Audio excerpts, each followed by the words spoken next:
Hi guys, நாம இன்னைக்கு only for லவ்வோட episode number 15 தான் பார்க்க போறோம். வாங்க இப்ப டைரக்டா டிராமாக்குள்ள போயிடலாம். ஓப்பனிங்ஸ்லயே ஜியானும் ஜூயி வந்து ஹோட்டலுக்கு வராங்க. அப்ப வந்து ஜூயி வந்துட்டு நான் ஒரு கார் டாக்ஸி புக் பண்ணி போய்க்கிறேன் அப்படிங்கிற மாதிரி சொன்னோன்னே ஏன் அப்படிங்கிற மாதிரி ஜியான் கேட்கறான். உடனே வந்துட்டு நான் புக் பண்ண ஹோட்டல் அந்த சைடு இருக்கு, அதனால நான் ஒரு கார் டாக்ஸி புக் பண்ணி போய்க்கிறேன் அப்படிங்கிற மாதிரி சொன்னோன்னே நீ எங்க போற?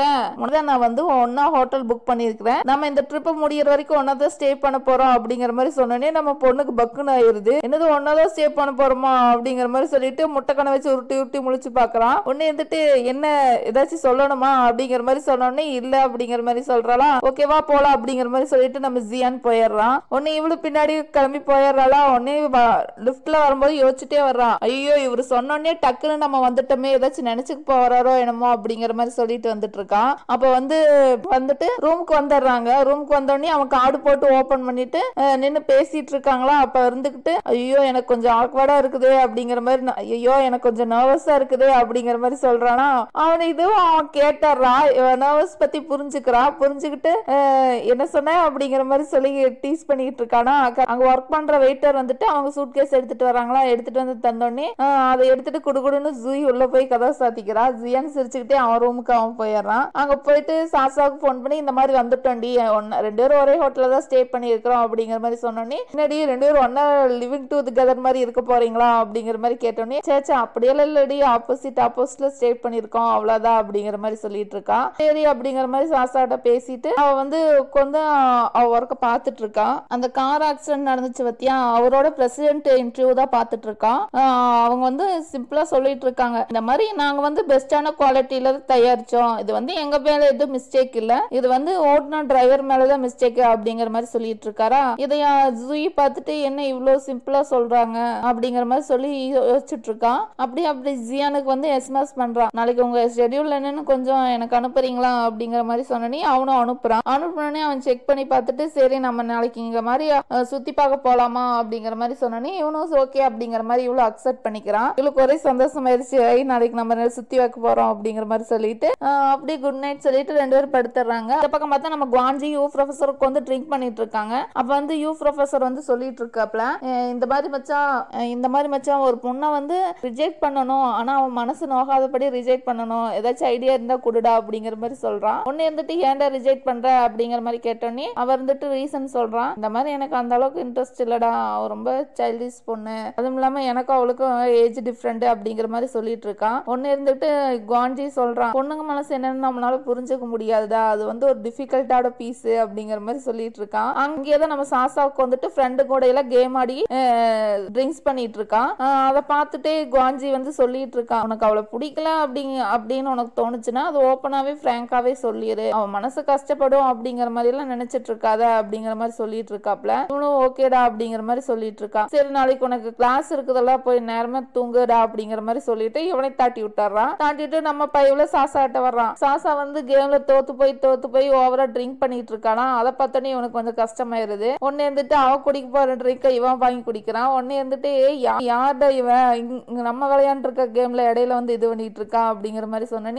ஹலோ அப்படிங்கிற மாதிரி அவனே இன்ட்ரடியூஸ் ஆயிடுச்சு, நான் சாசாவோட ஃப்ரெண்டு அப்படிங்கிற மாதிரி சொல்றான். உடனே இருந்துட்டு ஓ அப்படியா அப்படிங்கிற மாதிரி சொல்லிட்டு அவனே கேம்ல கோர மாதிரி சொல்றாங்க. மறுபடியும் சாசா தோத்து போறானா அவனே குடிக்கிறான். மறுபடியும் தோத்து போறானா அதுக்கு காஞ்சியே குடிக்கிறானா. சாசாவுக்கு டென்ஷன் ஆயிருச்சு. சரி ஃப்ரெண்ட்ஸ் நான் இதுல இருந்து போறேன், எனக்கு லேட் ஆயிருச்சு அப்படிங்கிற மாதிரி சொல்லிட்டு போறாளா. ஒன்னு இருந்துட்டு கூடத்துல இருக்க ஒரு பையன் இருந்துட்டு என்ன சாசா இப்படியே பாதிலேயே விட்டுட்டு போனா என்ன அப்படிங்கிற மாதிரி சொன்னோன்னே சாரி அதுக்கு அப்பாலஜியா நான் வந்து ஒரு ட்ரிங்க்ஸ் பண்ணிட்டு போறேன் அப்படிங்கிற மாதிரி சொல்லிட்டு ஒரு ட்ரிங்க்ஸ் எடுத்து குடிச்சிட்டு போறான். குவாஞ்சியும் பின்னாடியே போறான். போய் நின்னா சாசா ஃபுல் மொப்பில் இருக்கலாம், ஒன்னும் முடியலையா, அதனால அவளை வந்து பிக்கி பேக் மாதிரி தூக்கிட்டு குவாஞ்சி வந்து ஒரு ஹோட்டலுக்கு கூட்டிட்டு போறான் சாசாவை. அப்படின்னு நெக்ஸ்ட் டேவே விடியுது. நெக்ஸ்ட் டே விடிஞ்சு பார்த்தா சாசா வந்து குவாஞ்சின்னு கத்திட்டு இருக்கா. ஆனா குவாஞ்சி அங்க இல்ல.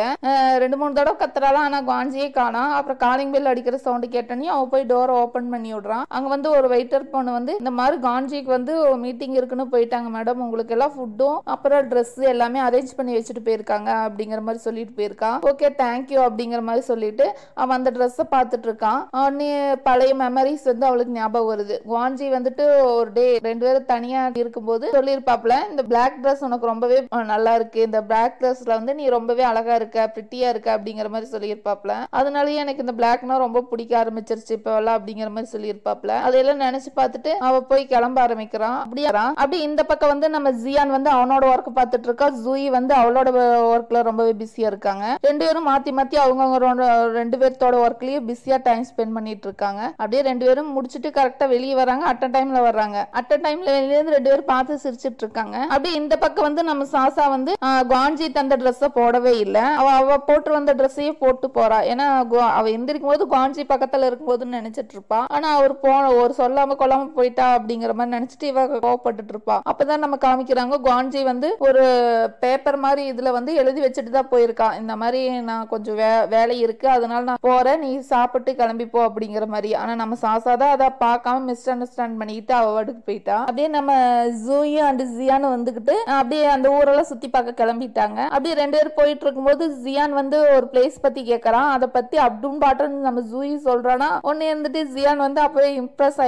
என்ன இவ்வளவு தெரிஞ்சு வச்சிருக்கிறேன் அப்படிங்கிற மாதிரி சொன்னோன்னே, நான் ஒரு ஜேர்னலிஸ்ட் இல்லையா, அதனால எனக்கு எல்லாமே வந்து இந்த மாதிரி தெரிஞ்சுக்கிறது அப்படிங்கிறது ரொம்பவே பிடிக்கும் அப்படிங்கிற மாதிரி சொல்லிட்டு இருக்கான். ஜியானும் பார்த்து சிரிச்சிட்டு இருக்கான். அப்ப அவங்க ரெண்டு அப்படியே ஜூயி ஜியானு வந்து எல்லா இடத்தையும் சுற்றி பார்த்துட்டு வந்துட்டு இருக்காங்க. அப்படியே ஸ்டெப் ஏறி போயிட்டு இருக்கும்போது கரெக்டாக ஜூயி வந்து ஸ்லிப் ஆகுறாளா. உடனே ஜியான் பிடிச்சிட்றான். என்ன நாலேஜ் இருந்து என்ன இருக்குது, என்ன இருக்கட்டும், ஆனால் நீங்கள் ஒழுங்காக படியை பார்த்து நடக்க மாட்டேங்கிறியே அப்படிங்கிற மாதிரி சொல்லி கிண்டல் பண்ணிகிட்டு இருக்கான். உடனே ஜூயி இருந்துக்கிட்டு எனக்கு தெரியும், நான் தெரியாமல் தான் இது பண்ணிட்டேன் அப்படிங்கிற மாதிரி சொல்லிட்டு இருக்கான். உடனே ஜியானே கையை பிடிச்சிட்டு கூட்டிகிட்டு போகிறாளா. அந்த மூமெண்ட் அவளுக்கு ரொம்பவே பிடிச்சிருக்கு. அப்படியே அவள் கையை வந்து ஜியானோட சேர்த்து ஹோல்ட் பண்ணிக்கிறான். அப்படியே ஜியானுக்கு அந்த மூமெண்ட் பிடிச்சிருக்கு. ஆனால் எக்ஸ்பிரஷன் எதுவுமே அவகிட்ட காமிக்காமல் லைட்டாக சிரிச்சுட்டு அப்படியே ரெண்டே இது பண்ணிக்கிட்டே போகிறாங்க, என்ஜாய் பண்ணிக்கிட்டே. அப்படியே க்யூட்டாக அழகாக என்ஜாய் பண்ணிகிட்டே போகிறாங்க இந்த மூமெண்ட்டை. அப்படி போயிட்டு இருக்கும்போது அங்கே இருக்கிற ஒரு ஃபோட்டோகிராஃபரை வந்து நீங்கள் பார்க்கறக்கு ரியல் கப்புள் மாதிரியே இருக்கிறீங்களே, ஒரு ஃபோட்டோ எடுத்துக்கிறீங்களா அப்படிங்கிற மாதிரி சொல்லி பேசிகிட்டு இருக்கான். ஒன்று இருந்துக்கிட்டு அவங்க இருந்துட்டு வேண்டாம் அப்படிங்கிற மாதிரி ஜூயி சொல்கிறான். ஆனால் எப்படியோ சொல்லி மண்டையை கழுவி ரெண்டு பேரும் நிற்க வச்சிட்றாங்க. அப்படியே ரெண்டு பேரும் க்யூட்டாக அப்படியே கப்புள்ஸ் மாதிரி நிறைய ஸ்டில்லாம் எடுத்துக்கிறாங்க. ஒன்றே இருந்துக்கிட்டு அதுக்கு வந்து அவன் பே பண்ண சொல்கிறானா. ஒன்றே இருந்துட்டு ஜூயி இருந்துக்கிட்டு எவ்வளோ அப்படிங்கிறன்னு கேட்டோன்னே 70 யுவான் பே பண்ணுங்க அப்படிங்கிற மாதிரி சொல்கிறான். என்னது 70 யுவான், இது என்ன பகல் கொள்ளையாக இருக்குது அப்படிங்கிற மாதிரி சொல்லி ஜூயி பேசிகிட்டு இருக்கான். ஆனால் ஜியான் இருந்துக்கிட்டு அதை பற்றியெல்லாம் எதுக்கு கவலைப்படாமல் அந்த இதுக்கு வந்து கியூஆர் கோடில் ஸ்கேன் பண்ணிடுறான். ஒன்றே இருந்துக்கிட்டு நீங்கள் ஒன்றும் கவலைப்படாதீங்க, இன்றைக்கி ஈவினிங் வந்து நான் உங்களுக்கு மெயில் பண்ணி விட்றேன் இந்த ஃபோட்டோவை அப்படிங்கிற மாதிரி சொல்லிவிட்டு அவனும் போயிடுறான். அப்படி போயிட்டதுக்கப்புறம் அங்கே பக்கத்தில் வரவங்க கட்டி அதே டைலாக் தான் சொல்கிறானா. ஒன்று இருந்துட்டு ஜூயி இருந்துக்கிட்டு என்ன எல்லாத்துக்கிட்டையும் ஒரே டைலாக் தான் சொல்லிட்டு இருக்கானா அப்படிங்கிற மாதிரி சொல்கிறானா. ஜியான் இருந்துக்கிட்டு சிரிக்கிறா. அப்படியே ரெண்டு பேரும் அந்த கோயிலுக்குள்ளே போகிறாங்க. போனோடனே அங்கே ஒரு ஸ்டால் கடை மாதிரி இருக்கா. அதை பார்த்துட்டு ஜூயி எல்லாத்தையும் பார்த்துட்டு இருக்கான். ஆனால் ஜியான் வந்து அந்த ஒன்னே ஜூயி வந்து அங்கே ஒரு 3 இதில் வந்து ஸ்டிக் மாதிரி வச்சுருக்காங்க. அதை வந்து ஜியான் பார்த்துட்டு இருக்கானா. அதை பார்த்தோன்னே ஜூயை வந்து ட்ரை பண்ண சொல்கிறா. ஜூயி ஒன்று எடுக்கலான்னு போகிறா. ஆனால் ஜியான் வந்து வேற ஒரு கப் எடுத்தனால சேம் நம்ம ஊரில் எப்படி கிளி ஜோசியை பார்ப்போம்ல அதே மாதிரி தான். என்ன நம்ம கிளியை வச்சு பார்ப்போம், இவங்க வந்து இவங்களாம் அவங்க கையில இருந்து அப்படியே ஒன்றை மட்டும் குலுக்கி எடுப்பாங்க போல. அந்த மாதிரி தான் அவளும் எடுக்கிறான். ஒரு கார்டு வருது. ஆனால் அதுக்கு வந்து மீனிங் என்னன்னு தெரியலையா. அதனால இருந்துக்கிட்டு அங்கே ஒருத்தவங்க இருக்காங்க அந்த மீனிங் எல்லாம் சொல்றதுக்கு. அவங்க கிட்ட போய் இதுக்கு என்ன மீனிங் அப்படிங்கிற மாதிரி அவன் கேட்டோன்னே அந்த பெரியவரும் சொல்றாரு, இது வந்து ரொம்பவே லக்கியான இது எல்லாத்துக்கும் வராது, ரொம்பவே ரேரா தான் வரும் அப்படிங்கிற மாதிரி சொல்லிட்டு அதோட மீனிங் சொல்றாரு. ஆல்ரெடி வந்து உங்களுக்கு ஒரு லவ் வந்திருக்கும், ஆனால் அது வந்து ஃபேக் லவ்வா இருக்கும். அது வந்து போயிருக்கும், ஆனால் அதுக்கப்புறம் வர லவ் வந்து ரொம்பவே ட்ரூ லவ்வா இருக்கும். அது வந்து ஹெவனுக்கு போற வரைக்கும், ஐ மீன் சொர்க்கத்துக்கு வரைக்கும் அந்த நான் லவ் வந்து உங்களை கண்டினியூ பண்ணும் அப்படிங்கிற மாதிரி சொல்லிட்டு இருக்காரு. அதை கேட்டுன்னு ஜியானு யோசிக்கிறான். அவனும் ஆல்ரெடி வந்து லின்னு ஒரு பொண்ணை வந்து லவ் பண்ணியிருப்பான். ஆனால் ப்ரீவியஸ் லேட்டாக பிரேக்கப் ஆகிருக்கும். அதே மாதிரி தான் ஜூயும் யோசிக்கிறான். நாமும் வந்து இருந்துக்கிட்டு முதல்ல வந்து எக்ஸ் பாய் ஃப்ரெண்ட் லவ் பண்ணிகிட்டு இருப்போம். ஆனால் இப்போ தான் வந்து ஜியானை லவ் பண்ணிகிட்டு இருக்கோம். ஒருவேளை அவங்களைத்தான் இவங்க சொல்கிறாங்களோ அப்படிங்கிற மாதிரி நினச்சிக்கிட்டு இவன் ரொம்பவே குசியாயிடுறான். ஒன்று இருந்துட்டு அந்த பர்சன் சொல்கிறாங்க, அவங்க வந்து உங்களுக்கு ரொம்பவே லவ் பண்ணுறாங்க, என்ன லவ் பண்ண ஸ்டார்ட் பண்ணியிருப்பாங்க அப்படிங்கிற மாதிரி சொல்லிட்டு இருக்கான். இவளுக்கு உடனே குசியாயிடுச்சு. தேங்க்யூ அப்படிங்கிற மாதிரி சொல்லிட்டு ஜியானை பார்த்து சிரிச்சுக்கிட்டே அப்படியே அங்கேருந்து போகிறாங்க. அப்போ இருந்துக்கிட்டு ஒரு பையன் வரானா வந்து எனக்கு எந்த நல்ல ஸ்டிக்குமே வரல அப்படிங்கிற மாதிரி சொன்னோன்னே, டே அவங்க போகிறாங்க பார்த்தியா, அவங்களுக்கு தான் அந்த ஸ்டிக்கு வந்திருக்கு, அவங்க ரொம்பவே லக்கி தெரியுமா, அவங்க ஹெவன் வரைக்கும் மீட் பண்ணுவாங்கடா அப்படிங்கிற மாதிரி, சொர்க்கலோகம் வரைக்கும் ஒன்றாவே போவாங்கடா, அந்த வரைக்கும் அவங்களுக்குள்ள பிரிவே இருக்காது அப்படிங்கிற மாதிரி சொல்லிட்டு இருக்கான். உடனே அவங்க ரெண்டு பேரும் சந்தோஷமாக கை கோர்த்துட்டு போகிறான். அப்படியே போயிட்டு இருக்கும்போது நடந்து போயிட்டு இருக்கும்போது மறுபடியும் ஜூயை வந்து ஸ்லிப் ஆகுறானா. உடனே மறுபடியும் ஜியான் கையை பிடிக்கிறான். உடனே இருந்துட்டு ஜூய் இதுக்காகவே நான் இது பண்ணினேன் அப்படிங்கிற மாதிரி சொல்லணுன்னே ஜியானுக்கு கொஞ்சம் ஹாப்பி ஆயிடுச்சு. அப்படியே சிரிச்சுக்கிட்டே போகிறான். அப்படியே ரெண்டு பேரும் பேசிட்டு நைட் வந்து டின்னர் சாப்பிட வராங்க. அப்போ வந்து உட்காந்துட்டு இருக்கும்போது ஜூயிக்கு வந்து ஆர்டர் கேட்கும்போது ஜூயி வந்து சொல்கிறான், எனக்கு க்ரீன் ஆனியன் இல்லாமல் நூடுல்ஸ் எடுத்துகிட்டு வாங்க அப்படிங்கிற மாதிரி சொல்லிட்டு இருக்கானா. ஜியான் இருந்துட்டு உனக்கு நூடுல்ஸ் தான் ரொம்ப பிடிக்குமா அப்படிங்கிற மாதிரி சொல்கிறான்னா, ஆமாம் அப்படிங்கிற மாதிரி சொல்லிட்டு இருக்கான். அப்போ வந்து ஜூயிக்கு வந்து ஒரு எஸ்எம்எஸ் வருது. நம்ம கசின் பொண்ணு இருக்காளல்ல, அவன் வந்து எஸ்எம்எஸ் பண்ணுறான், ஜூயி சிஸ்டர் நீங்கள் எப்போ ரிட்டர்ன் வருவீங்க அப்படிங்கிற மாதிரி கேட்டோன்னே, ஏன் என்னாச்சு உன் ஸ்டோரியெல்லாம் எப்படி போகுது அப்படிங்கிற மாதிரி கேட்டுட்ருக்கான். உடனே வந்துட்டு எனக்கு ரொம்பவே கஷ்டமாக இருக்குது, எனக்கு யாருமே ஹெல்ப் பண்ண மாட்டேங்கிறாங்க, நீங்கள் இருந்தால் கூட பரவாயில்ல, நீங்கள் எப்போ தான் வரலான் இருக்கிறீங்க அப்படிங்கிற மாதிரி சொல்லிட்டு இருக்கானா. உடனே இருந்துக்கிட்டு நான் வந்துடுவேன், ஏதாச்சும் உனக்கு இதாக இருந்தால் ஃப்ரெண்டு கிட்ட கேளு அப்படிங்கிற மாதிரி சொல்லிட்டு இருக்கான். இப்போ எப்போ தான் வருவீங்க அப்படிங்கிற மாதிரி கேட்டோன்னே, நான் வந்து இந்த மாதிரி கப்புள் டேட் வந்திருக்கேன் அப்படிங்கிற மாதிரி சொன்னோன்னே, ஐயோ நீங்களும் கப்புள் டேட் போயிருக்கீங்களா அப்படிங்கிற மாதிரி சொல்லிட்டு, சரி என்ஜாய் பண்ணுங்க அப்படிங்கிற மாதிரி சொல்லிட்டு அவளும் இது வச்சிட்றான். அப்போதான் வந்து கரெக்டாக நூடுல்ஸ் வந்துடுதா, சரி சாப்பிட போகலாம் அப்படிங்கிற மாதிரி போகும்போது நம்ம கசின் பொண்ணு வந்து ஜியானுக்கு எஸ்எம்எஸ் பண்ணி, அங்கிள் நீங்கனாச்சும் எப்போ வருவீங்க, எனக்கு ரொம்பவே கஷ்டமாக இருக்குது, நான் இங்கே ரொம்பவே கஷ்டப்படுறேன் அப்படிங்கிற மாதிரி சொல்லிட்டு இருக்கான். உடனே வந்துட்டு ஏன் என்னாச்சு அப்படிங்கிற மாதிரி நம்ம ஜியான் கேட்டுட்ருக்கான். ஏம்மா நான் கப்புள் டேட் வந்துருக்கிறோம்மா, என்னைக்குனாச்சும் என்னை ஃப்ரீயாக விடு அப்படிங்கிற மாதிரி சொல்லி அவன் எஸ்எம்எஸ் பண்ணிகிட்டு இருக்கான். உடனே வந்துட்டு நீங்களுமா கப்புள் டேட் போயிருக்கீங்க, நான் இங்கே ஒருத்தி ஹார்ட் ஒர்க் பண்ணிகிட்டு இருக்கேன் நைட் டைமில் கூட பார்க்காம, ஆனால் நீங்களாம் ஜாலியாக இருக்கீங்க, என்னை யாருமே இது பண்ண மாட்டேங்கிறீங்க, நான் சாப்பிடாம கொள்ளாமல் கூட இங்கே ஒர்க் பண்ணிகிட்டு இருக்கேன் அப்படிங்கிற மாதிரி இவ புலம்பிகிட்டு இருக்கான். உடனே இருந்துட்டு ஜியானை சாப்பிட்டு இருக்காங்களா. அப்படியே இருந்துட்டு ஜியான் வந்துட்டு ஜூயி கிட்ட பேசிட்டு இருக்கா. அப்ப ஜூயி வந்து என்னாச்சு அப்படின்னோடனே, இல்ல இந்த மாதிரி ஃப்ரெண்டு வந்துட்டு நிறைய பொருள் எல்லாம் வாங்கிட்டு வந்துட்டு சொல்றாங்க அப்படிங்கிற மாதிரி சொல்லிட்டு இருக்கான். உடனே இருந்துட்டு ஜூயி இருந்துட்டு எப்பவுமே ரிப்பிள் இப்படிதான், ஒரு ஸ்மால் சிட்டிக்கு போனா கூட நிறைய பொருளை வாங்கிட்டு வரணும் தான் நினைப்பீங்க போல அப்படிங்கிற மாதிரி அவளும் பேசிட்டு இருக்கானா. உடனே ஜியான் வந்து அப்படியே நூடுல்ஸ் சாப்பிட்றத ஸ்டாப் பண்ணிட்டு அப்படியே திங்க் பண்ணிட்டு இருக்கான். அப்ப உடனே திங்க் பண்ணி பார்த்துட்டு இருக்கான். அப்பதான் ப்ரீவியஸ் டேஸ்ல வந்து நம்ம ஜியானும் லின்னும் வந்து பேசினதை காமிக்கிறாங்க. அப்ப வந்து லின் இருந்துட்டு சொல்லிட்டு இருக்கா, நீங்க எப்பவுமே என் ஃபீலிங்கை வந்து புரிஞ்சுக்கிறதே இல்ல, எப்பவுமே நீங்க வந்து என் ஃபீலிங்கை வந்து புரிஞ்சுக்கிறதே இல்ல, எப்ப பார்த்தாலும் ஒர்க்குன்னு அதுலயே இது பண்ணிட்டு இருக்கீங்க அப்படிங்கிற மாதிரி சொல்லிட்டு இருக்கா. நான் எத்தனை தடவை சொல்றது எங்க அப்பாட்ட வந்து பேசுங்க அப்படின்னு, ஆனா நீங்க ஒரு தடவை கூட எனக்கு கன்சல்ட்டும் பண்றது இல்ல, என் ஃபீலிங்கை பத்தி இது பண்றது இல்ல, ஆனா உங்களை மட்டும் நான் புரிஞ்சுக்கணுமா அப்படிங்கிற மாதிரி பேசிட்டு இருக்கா. ஆனா ஜியானும் வந்துட்டு இப்ப என்னை அண்டர்ஸ்டாண்ட் பண்ணிக்கோ அப்படிங்கிற மாதிரி சொல்லி பேசிட்டு இருக்கா. ஆனா அவக்கு அதையெல்லாம் கண்டுக்கிற மாதிரியே இல்ல,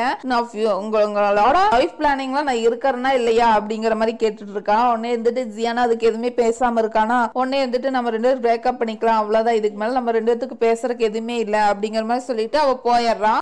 ஜியானா அதை பத்தி எல்லாம் யோசிச்சுட்டு இருக்கா. யோசிச்சுட்டு ஜூயி வந்து பாக்குறாளாம். அப்ப வந்து இவன் டல்லா இருக்கிற பார்த்தோன்னே, நீங்க வந்து மத்தவங்க மாதிரி இல்ல, நீங்க மத்த ரிச் பீப்புள் மாதிரி இல்ல, நீங்க ரொம்பவே டிஃப்ரெண்ட் அப்படிங்கிற மாதிரி சொல்லிட்டு இருக்கான். உடனே இருந்துட்டு ஜியான் இருந்துகிட்டு, நான் என்ன ரெஸ்பான்சிபிளான பர்சன் நினைக்கிறியா இல்ல ரெஸ்பான்ஸ் இல்லாத பர்சன் நினைக்கிறியா அப்படிங்கிற மாதிரி கேட்டோன்னே, அஃப்கோர்ஸ் நீங்க ரொம்பவே ரெஸ்பான்சிபிளான பர்சன் தான், ஏன்னா நீங்க ரொம்பவே ஹார்ட் ஒர்க் பண்றீங்க, உங்களோட ட்ரீம் நோக்கில் அச்சீவ் பண்ணி போயிட்டு இருக்கீங்க, இதை பார்க்கும்போது யாருக்கு தான் உங்களை மேல பிடிக்காம போகும் சொல்லுங்க, எல்லாத்துக்குமே உங்க மேல வந்து ரொம்பவே எல்லாருமே நிறைய பேர் உங்களோட ஃபேனா இருக்காங்க அப்படிங்கிற மாதிரி சொல்லிட்டு இருக்காங்க. ஜியானா பேசிட்டு அதெல்லாம் கேட்டுட்டு இருக்கான். அதனாலதான் நான் உங்களை சூஸ் பண்ணேன் அப்படிங்கிற மாதிரி ஒரு வார்த்தை விட்டாருனா. உடனே ஜியான் பாக்குறான், என்ன சொன்ன அப்படிங்கிற மாதிரி பாக்குறான். உடனே இருந்துட்டு இல்ல இன்டர்வியூக்கு அதனாலதான் நான் உங்களை சூஸ் பண்ணேன்னு சொல்ல வந்தேன் அப்படிங்கிற மாதிரி சொல்றானா. உடனே இருந்துட்டு ஜியான் அதுக்கு ரிப்பீட் கவுண்டர் தரான். பரவாயில்லையும் டேஸ்ட் ரொம்ப நல்லா இருக்கே அப்படிங்கிற மாதிரி சொன்னே, இவன் அப்படியே ஸ்டாக் ஆகி பாக்குறான். ஏன்னா இவனோட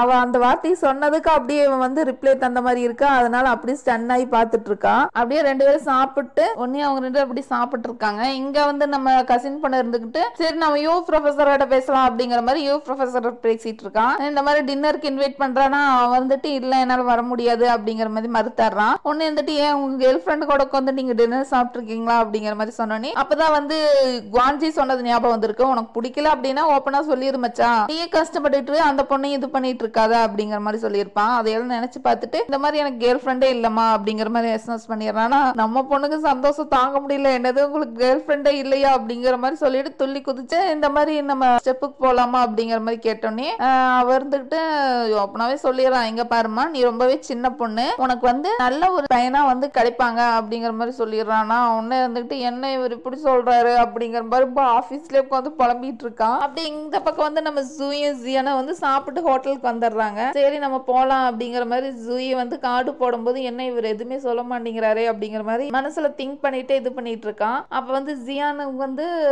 உடனே ஸ்டாப் பண்ணிட்டு நான் உங்ககிட்ட வந்து அப்படின்னு சொல்ல வரும்போது கரெக்டா போன் வந்துருதா. சரி இதுக்கு மேல இவர் எங்க நம்ம கிட்ட பேச வராரு அப்படிங்கிற மாதிரி நினைச்சுக்கிட்டு ஜூயி உள்ள போயிடுறான். நம்ம ஜியானும் சிரிச்சுக்கிட்டே போனை கால் அட்டன் பண்ணிட்டு பேசிக்கிட்டே போறான். ஜூயிக்கு வந்து சாசா போன் பண்றப்பல போன் பண்ணிட்டு என்னடி ரூமுக்கு வந்துட்டியா என்ன அப்படிங்கிற மாதிரி கேட்டோன்னே வந்துட்டோம் அப்படிங்கிற மாதிரி சொல்லிட்டு இருக்கா. என்ன ரெண்டு பேரும் என்ன ரொமான்ஸ் பண்ணீங்களா, லிவிங் டுகெதர்ல தான் இருக்கீங்களா அப்படிங்கிற மாதிரி சொன்னோன்னே நாங்க ஒர்க் விஷயமா வந்திருக்கோம்டி அப்படிங்கிற மாதிரி சொல்லிட்டு இருக்கானா. ஒன்னே இருந்துட்டு ஆமா ஜியான் எப்பவாச்சும் உனக்கு கிஸ் பண்ணிருக்காரா அப்படிங்கிற மாதிரி சொல்லி கேட்டுட்டு இருக்கான். ஒன்னே இருந்துட்டு இவளுக்கு கிஸ் பண்ணிருக்கா அது நமக்கு தெரியும், ஆனா நம்ம சாசா கிட்ட வந்து அவன் மறைச்சாடுறான். என்னடி நான்சென்ஸ் மாதிரி பேசிட்டு இருக்க, அப்படியெல்லாம் எங்க ரெண்டு பேத்துக்குள்ள எதுவுமே நடக்கல அப்படிங்கிற மாதிரி சொல்லி கட் பண்ணிடுறான். இந்த பக்கம் வந்து நம்ம குவான்ஜி தான் பேசிட்டு இருக்காங்க ஜியான் கிட்ட வந்து ஒர்க் விஷயமா பேசிட்டு அப்படியே ரெண்டு பேரும் வச்சிடறாங்க. அப்படியே வச்சதுக்கு அப்புறம் நம்ம ஜூயி வந்து குட் நைட் எஸ்எம்எஸ் பண்றான். அதுக்கு வந்து ஜியானும் ரிப்ளை பண்ணிட்டு அப்படியே ரெண்டு பேரும் தூங்க போயிடுறாங்க. அப்படியே நெக்ஸ்ட் டே விடியற மாதிரி காமிக்கிறாங்க. வந்து ரெண்டு பேரும் பக்கவா ப்ரிப்பேர் ஆகி அப்படியே அட் டைம்ல கிளம்பி வராங்க. அப்படியே அட் டைம்ல வந்தது இல்லாம அட் டைம்ல குட் மார்னிங்னு சொல்றாங்க. அப்படி இவங்க ரெண்டுத்துக்கு சிரிப்பு வந்துருச்சா. அப்புறம் சரி அப்படிங்கிற மாதிரி சொல்லிட்டு நம்ம அந்த பேட்டரி இன்வெஸ்ட்மெண்ட் பண்ண போறாங்க பத்தியா அந்த கம்பெனிக்கு போறாங்க. அந்த கம்பெனிக்கு போய் பார்த்தா அங்க வந்து வெயிட் பண்ணுங்க இந்த மாதிரி பிஸியா இருக்காரு சிஓ அப்படிங்கிற மாதிரி சொன்னோன்னே சரி அப்படிங்கிற மாதிரி இவங்களும் வெயிட் பண்ணிட்டு இருக்காங்க. வெயிட் பண்றாங்க ஒரு அரை மணி நேரமா வெயிட் பண்ணி இருப்பாங்க. என்ன இவ்வளவு நேரம் ஆச்சு இன்னும் நம்மளை கூப்பிடவே இல்லையா அப்படிங்கிற மாதிரி ஜூயி கேட்டுட்டு இருக்கா. எது வெயிட் பண்ண ஏதாச்சும் பிஸியாக்கி இருப்பாங்க கூப்பிடுவாங்க அப்படிங்கிற மாதிரி ஜியானு சொல்லி நின்றுட்டு இருக்கான். அப்போ ஒரு அங்கிருந்த ஒரு பர்சன் வந்து சாரி சார் உங்களை வெயிட் பண்றதுக்கு வச்சதுக்காக சாரி வாங்க உங்களை வந்து பிரசிடென்ட் கூப்பிடுறாங்க அப்படிங்கிற மாதிரி சொல்லிட்டு கூட்டிட்டு போறான். உடனே உள்ள போறாங்களா, உள்ள போனோடனே வாங்க ஜியான் அப்படிங்கிற மாதிரி அந்த பிரசிடென்ட் வந்து வெல்கம் பண்றாங்க. உடனே இருந்துகிட்டு அவனும் இருந்துகிட்டு ஹலோ அப்படிங்கிற மாதிரி சொல்லிட்டு இருக்கானா. உடனே இது யாரு அப்படிங்கிறானே இது வந்து என் பர்சனல் அசிஸ்டன்ட் அப்படிங்கிற மாதிரி சொல்லிட்டு இருக்கான். ஓ அப்படியா அப்படிங்கிற மாதிரி சொல்லிட்டு அவங்க ரெண்டு அந்த கார் இதை பத்தி பேசிட்டு இருக்காங்க. ஜியான் வந்து சொல்லிட்டு இருக்கான் எங்களோட கோஆபரேட் பண்ற எல்லா கம்பெனியுமே வந்து நாங்க இன்வெஸ்ட் பண்ணோம் அப்படின்னா அது வந்து சக்சஸ்ல தான் முடிஞ்சிருக்கு, ஃபெயிலியர்ல முடிஞ்சது இல்ல. அதனால நீங்க உங்க கார் பேட்டரி வந்து ரொம்பவே நல்ல கண்டிஷன்ல தயாரிங்க அப்படிங்கிற மாதிரி சொல்லிட்டு இருக்கான். எவ்வளவு இன்வெஸ்ட்மெண்ட் வேணாலும் நாங்க தரோம், அது கூட ஏதாச்சும் ஆளுங்களும் வேணும்னாலும் நாங்க ரெஃபர் பண்றோம் அப்படிங்கிற மாதிரி சொன்னோன்னே இவரு கொஞ்சம் ஈகோ டச் பண்ண மாதிரி ஆயிடுச்சாட்ரு. ஒன்னு இருந்துட்டு உங்களுக்கே அந்த மாதிரி இது அப்படிங்கிற மாதிரி சொன்னோன்னே இப்பதானே ப்ரீவியஸா அந்த கார் ஆக்சிடென்ட் ஆச்சு அப்படிங்கிற மாதிரி சொல்லிட்டு இருக்காரா. ஒன்னு இருந்துகிட்டு அந்த பிரசிடென்ட் சொல்றாங்க அதன்னு எங்களோட காரோட பேட்டரி மேல தப்பு இல்ல, அது வந்து டிரைவர் மேலதான் தப்பு அப்படிங்கிற மாதிரி அவரும் சொல்லிட்டு இருக்காங்க. ஒன்னு இருந்துட்டு ஜியானும் பாக்குறாங்க. ஜியானை வந்து கொஞ்சம் இன்சல்ட் பண்ற மாதிரியே பேசுறான். அப்படி உங்களுக்கு வந்து எங்களோட இது கோஆபரேஷன் பிடிக்கல அப்படின்னா நீங்க எல்லாம் போர்டு மெம்பர்ஸ் கிட்டையும் சொல்லிட்டு எங்களுக்கு வந்து வேண்டாம் அப்படிங்கிற மாதிரி ஒதுக்கிங்க அப்படிங்கிற மாதிரி சொல்லிட்டு இருக்கான். உடனே ஜியானும் ஓகே நான் அதை பத்தி திங்க் பண்ணிட்டு சொல்றேன் அப்படிங்கிற மாதிரி சொல்லிட்டு அவனும் எந்திரிச்சு போயிடுறானா. ஒன்னு இருந்துட்டு அவன் வந்துட்டு அவனும் எந்திரிச்சு போறான். ஜூயே பின்னாடியே போறானா. ஒன்னு இருந்துட்டு அவன் இருந்துட்டு நீங்க இந்த சில்லி ரீசனுக்காக வந்து என்னை இது பண்ணிட்டு போனீங்க அப்படின்னா மேஜர் சேரோட பேச வேண்டியதா வரும் அப்படிங்கிற மாதிரி சொல்லிடுறானா.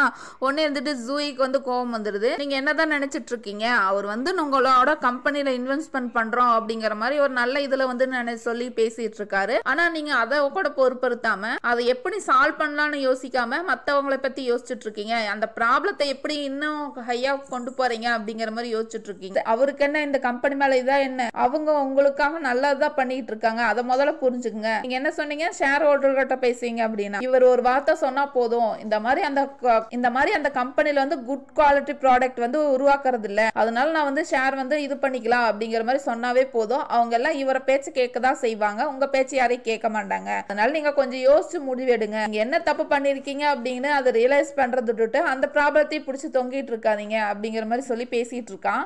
உடனே கொஞ்சம் அப்படியே ஷாக் ஆகி பார்த்துட்டு இருக்கா, என்ன இந்த பொண்ணு இப்படி பேசிட்டு இருக்கு அப்படிங்கிற மாதிரி. அவனுக்கு கொஞ்சம் ரியலைஸ் ஆகுது சொன்னது வந்து தப்பு அப்படிங்கிற மாதிரி. பார்த்து கொஞ்சம் சிரிக்கிறா. சிரிச்சுட்டு இருந்துகிட்டு சரி நாங்க போயிட்டு வரோம் அப்படிங்கறக்காக மண்டையை மட்டும் ஆட்டிட்டு அவன் அங்கிருந்து கிளம்பி போறாங்க. அப்படியே 2 பேரும் கார்ல வந்துட்டு இருக்கும்போது ஜூயி வந்து யோசிச்சுக்கிட்டு இருக்கான், ஐயோ நம்ம ஓவரா கொஞ்சம் பேசிட்டோமோ, இவருக்கு இது ஷேர் ஹோட்டல் கட்டுறதுக்கு இது ஏதாச்சும் பிரச்சனை பண்ணா என்ன பண்றது அப்படிங்கிற மாதிரி யோசிச்சுட்டு இருக்கான்.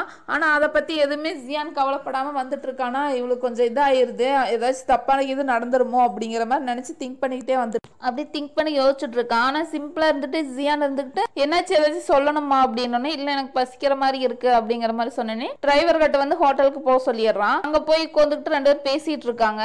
இந்த மாதிரி நான் கொஞ்சம் ஓவரா தான் பேசிட்டேனா அப்படிங்கிற மாதிரி சொல்லிட்டு அவர் ஷேர் ஹோட்டல் கட்டையெல்லாம் சொல்லி இது பண்ணுவாரா அப்படிங்கிற மாதிரி பேசிட்டு இருக்கான். உடனே இருந்துகிட்டு அதை பத்தி நீ எது கவலைப்படாத, நீ பேசினது எல்லாமே ரைட்டு தான், அதை பத்தி நீ எது கவலைப்படாம இரு, அது மத்ததெல்லாம் நான் பாத்துக்கிறேன் அப்படிங்கிற மாதிரி சொல்லிட்டு இருக்கான். இல்ல நான் கொஞ்சம் ஓவரா தான் பேசிட்டேன் போல அப்படிங்கிற மாதிரி சொல்லிட்டு இருக்கும்போது, இல்ல அவர் ஷேர் ஹோட்டல் பத்தி இது பண்ண மாட்டாருன்னு எனக்கு நம்பிக்கை இருக்கு, ஏன்னா நீ வந்து அவருக்கு வந்து ஒரு குட் எக்ஸாம்பிள வந்து சொல்லி தந்துட்டு இருக்க, அதனால வந்து இத அவருக்கு வந்து அவர் பண்ண தப்ப வந்து அவர் ரியலைஸ் பண்றதுக்கு ஒரு குட் எக்ஸாம்பிள் வந்து சொல்லியிருக்கேன். அதனால வந்து அவர் வந்து அந்த ஷேர் ஹோட்டல் மீட்டிங்ல வந்து இது பண்ண மாட்டாருன்னு எனக்கு தோணுது.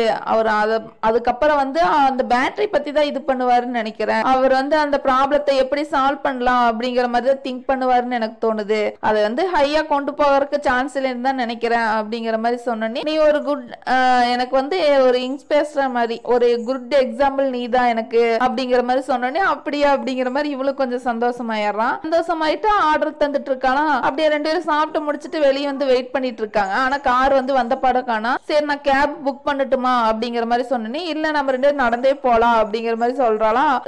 ஷாக் ஆயிடுறான், என்ன சொல்றீங்க நம்ம 2 பேரும் நடந்தே போறோமா அப்படின்னு ஆச்சரியத்தோட ஒரு வியந்து கேட்பாங்க பத்தியா, அந்த மாதிரி கேட்டுட்டு இருக்கா. என்னது நீங்க நம்ம 2 பேரும் நடந்தே போறோமா அப்படிங்கிற மாதிரி ஒரு ஆச்சரியக்குறியோட கேட்கறதோட இங்க இந்த எபிசோடு முடியுது. வாங்க அடுத்தடுத்த எபிசோட்ல என்னென்ன சுவாரஸ்யமான விஷயங்கள் இருக்குதுன்னு பார்த்து தெரிஞ்சுக்கலாம். ஃப்ரெண்ட்ஸ் எல்லாரும் பாக்குறீங்க நம்ம சேனலை, ஆனா சப்ஸ்கிரைப் பண்ண மாட்டேங்கிறீங்க. சப்ஸ்கிரைப் பண்ணிட்டு பாத்தீங்கன்னா தான் நம்ம சேனல் வந்து நிறைய பேருக்கு ரெக்கமெண்ட் ஆகும். அதனால சப்ஸ்கிரைப் பண்ணிட்டு பாருங்க. Bye friends.